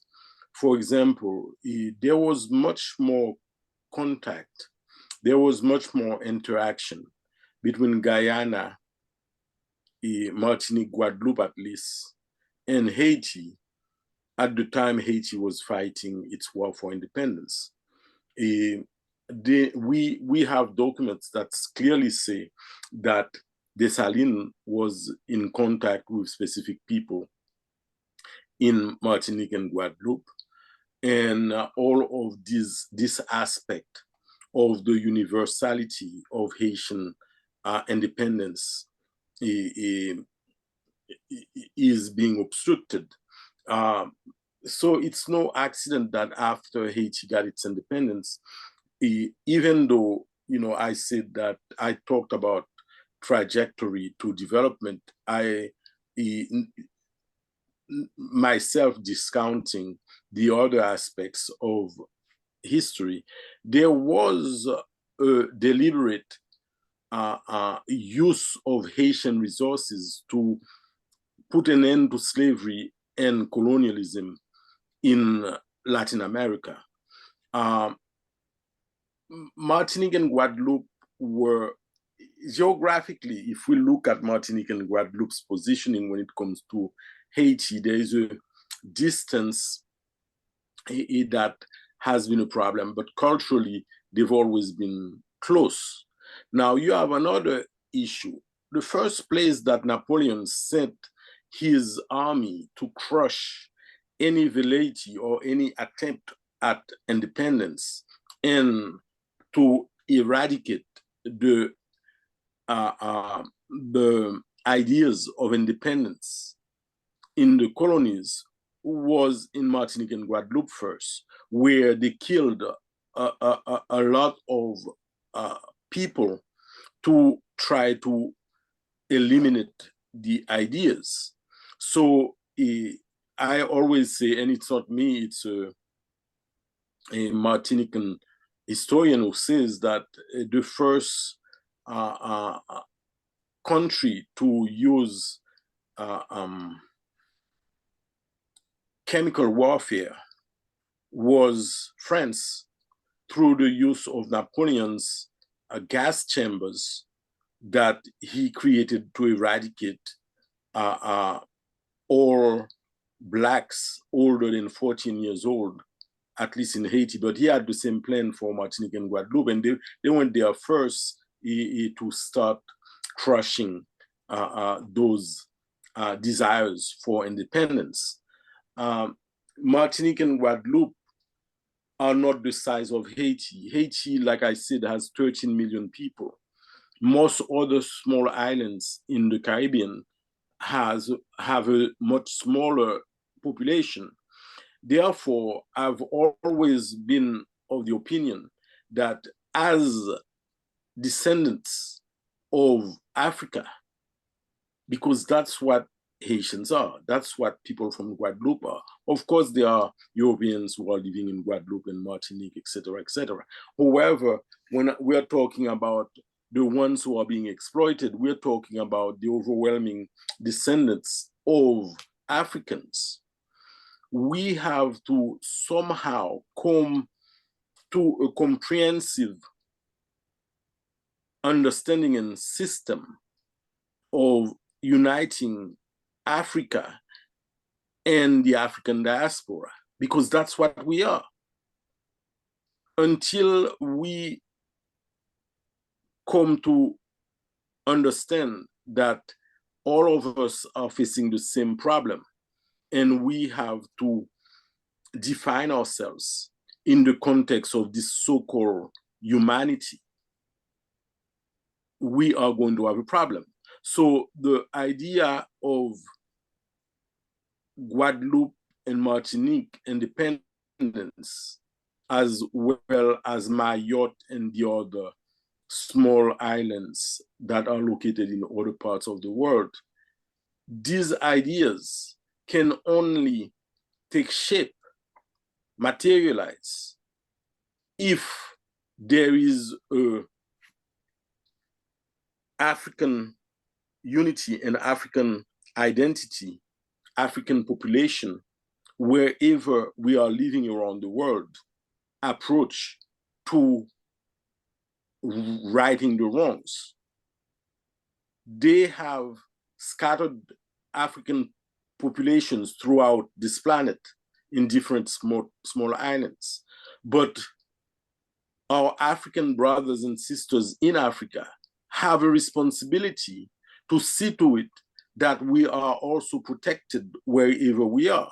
So in a small island, in a small island that maybe has 200,000 people, it is every Haitian's responsibility with their bigger, larger population, 12 million people, and the other countries that have bigger African populations like Brazil, the United States of America, and Africa.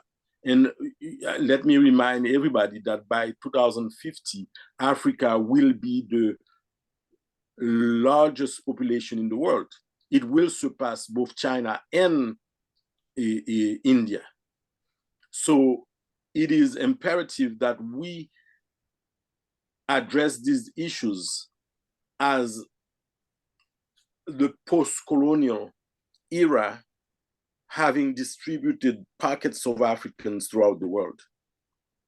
And only then can we truly say that we are doing justice to our ancestors. I think I'm grateful for the speakers tonight, and but the question I have, which is bothering me, is what can we do about it?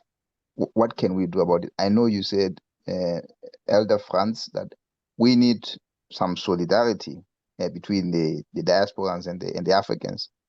But the people who hold power in both of those countries, or let me say in the diaspora and in Africa, don't see that agency. They don't see the need for that. So by just saying, let's find solidarity, let's come together, we as the people might say that. But do we have the power to force that? Do we have the power to bring that about? And again, I would like to answer the question by Owusu, if he's still online, that Owusu, Namibia and South Africa are classic cases of neo-colonialism. So our ancestor, Dr. Kwame Nkrumah, has written about that. He is your countryman. He talked about neo-colonialism, and classically that. What is happening in Namibia, in South Africa, Zimbabwe, to some extent, is a different case because they took their land back, but it's a matter of how they have used that land. But with South Africa and Namibia, that is what is happening. And with France, what I'm seeing is a continuing colonization, which is different from neocolonialism. Thank you. Go ahead. I was giving the other co-host the opportunity to answer. But one thing I'm going to say, I skirted the answer, the question, the previous question, where I shifted the question and I said that it's a matter of solidarity, as I was reminded by the gentleman a few minutes ago. But I am part of organizations in the diaspora in the United States that are very actively following what's going on in Haiti. And lately, organizations, the diaspora has been demanding more important participation in the affairs in the house level, at the house levels of decision making in Haiti, for the simple reason that you have a diaspora that systematically invests in Haiti more than $5 billion. All of the international organizations that pretend to tell Haitians how to govern don't invest $1 billion in Haiti. Haitian diaspora invests $3 to $5 billion in Haiti every year. But most importantly, with the brain drain that took place with immigration, you have a lot of very competent and knowledgeable Haitians that are eager to participate, and they are often willing to do so, and they have been doing that for free. And yet they are being excluded. Their exclusion has nothing to do with genuine objectives of development.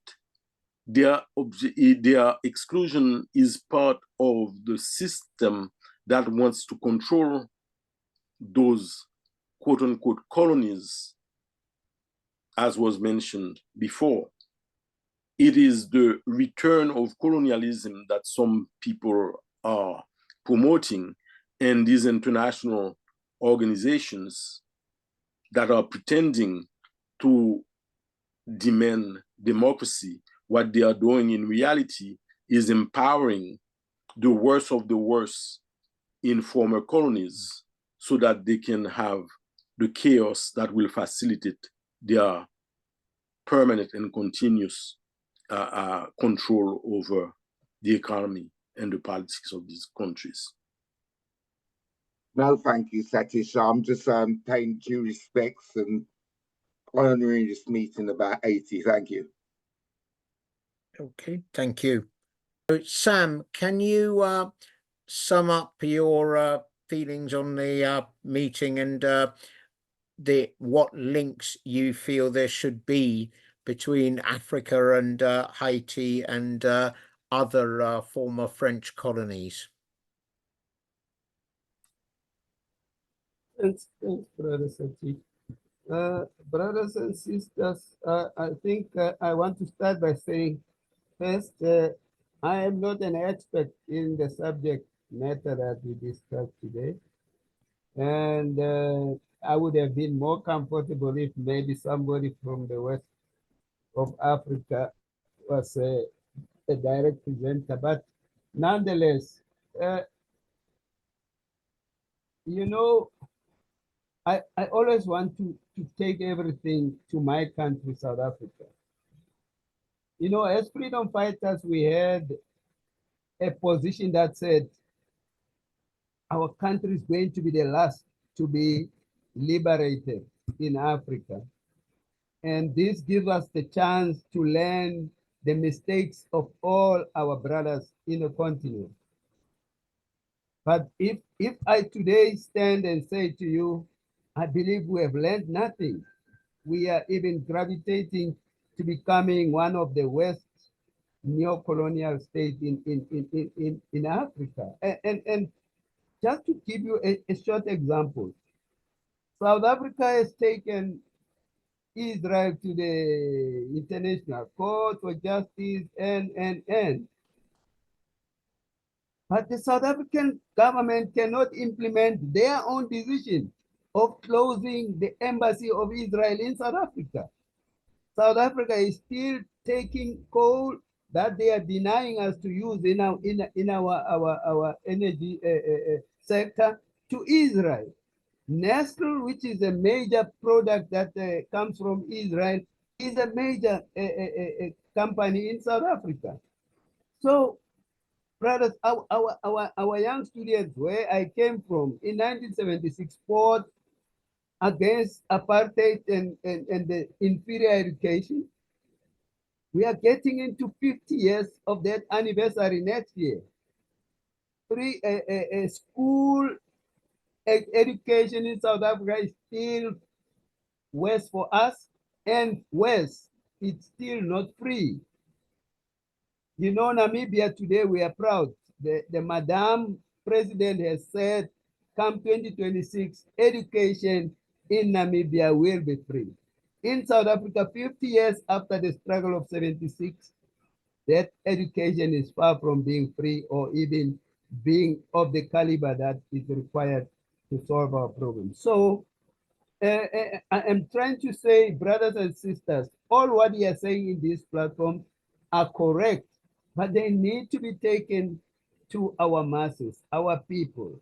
And I was talking to a brother from Lesotho, that this Matana the other day, and I say, I want to become the Traore here in South Africa. I want to become the Malian leader here in South Africa. Until we translate everything that we talk about, everything that we share on these platforms, to go on the ground and influence our people in the right direction. That's the only way. As I say, I raised my hand today to say salute to Ahmed Sekou Toure, because even at that young age, as a freedom fighter, Ahmed Sekou Toure taught me that Guineans are South Africans living in Guinea, and we South Africans are Guineans living in South Africa.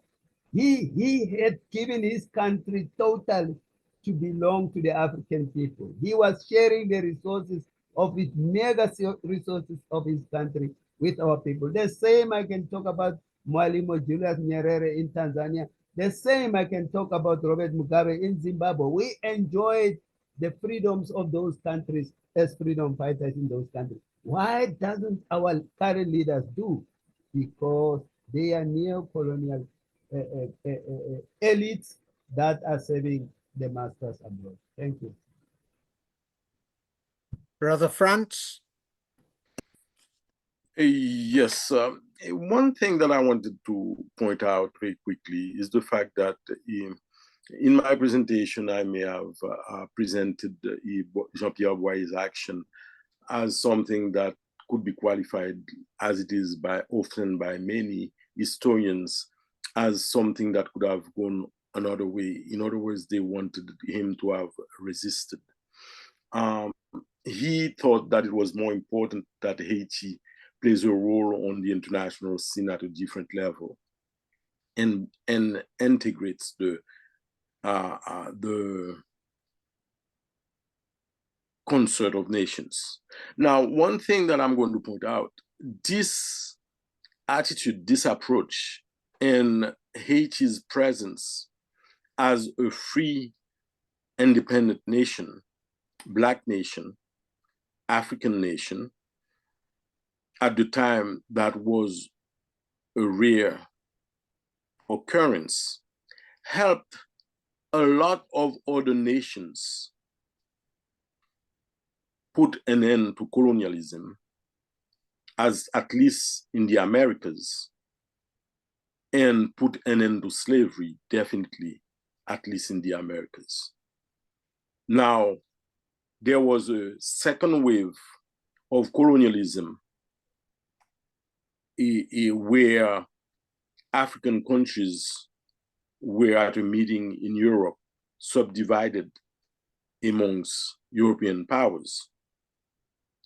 But even these countries, these colonies, Haiti's role as an independent country helped these countries regain their independence. Be it votes in institutions that we despise, maybe like the United Nations. I don't despise the United Nations, but each institution plays a specific role at a specific time in history. The country of Libya would never have been a country if it weren't for the vote of Haiti in due time at the United Nations. So, I hate to address history in a laboratory type setting where everything is suspended and we focus on one point and we say this person should have acted differently and we must have unity. I know that the first time I heard about Pele, I was proud because Pele was a Black man. The first time I heard about Muhammad Ali, I was proud because Muhammad Ali was a Black man. But it is clear that when Ghana, when Nigeria have an outstanding World Cup, in spite of the frailties of these countries and the fact that African soccer players are still being exploited in Europe rather than in Africa, I feel proud. I'm Haitian, but at the same time, I feel a strong connection. When South Africa needed to be liberated, I vibrated with every instant of the progression towards independence or liberation of the Black population of South Africa. And it's the same for Angola, Mozambique, etc., etc. So that connection going from the diaspora to inside the continent exists naturally in me. And I say naturally between quotes because I don't really know what makes me instinctively react to wanting to see the betterment of Africans. But one thing I know for sure is that it has to come full cycle, and Africans must start feeling proud of Haitians because these Haitians are them in the diaspora. They must start feeling proud about Jamaicans because those Jamaicans are them in the diaspora. They must start feeling proud of people from Guadeloupe, Martinique, etc., because that's them in the Americas, in the diaspora. So, like I said before, education is crucial. We must continue to be aware of each other's struggles, and we must continue to educate ourselves and the future generations. I think that one thing that worries me a lot, the fact that there is a new paradigm that's developing in terms of exchanges and how we pay for them, digital this, digital that, and we seem to be excluded in this process. And I think that we have to educate ourselves not only about history, but also about the future. I was just saying that besides history, there is also a new technological and a new paradigms being developed, especially when you're talking about digital currency and stuff like that, and blockchains and stuff like that, that we must be mindful of not only our history, but also our future. Now, I did notice that you mentioned football, and as you've mentioned football, I will have to respond to that because this year is actually the 75th anniversary of one of the United States' greatest achievements, the 1-0 victory at Belo Horizonte. For those of you who don't know or don't remember this, the goal was scored by a man called Joseph Gaetjens. He was Haitian. I don't know if you knew that or not, but it's something that should be celebrated. Yeah, I knew that. I was very much involved with football in Haiti, and I think Joe Gaetjens taught my older brother to kick the ball. Your elder brother's very fortunate in that case. Yes. Now, to conclude this meeting, I would like to thank both the speakers, Sam and Frantz, very, very much, and everybody who attended the meeting.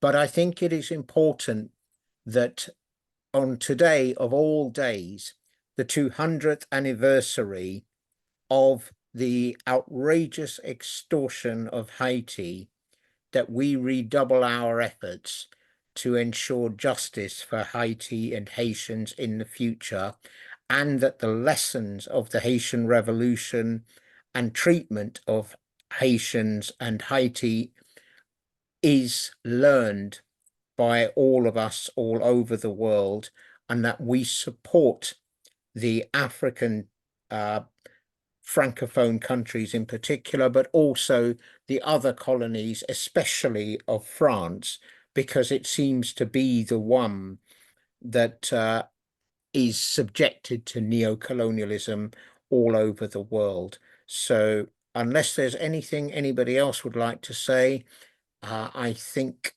this has been an epic meeting, and we should make sure that we gather again to organize and assist the people of Haiti, both inside of it, the country, and outside of it, to make sure that its achievements are properly celebrated all over the world. Thank you all very much.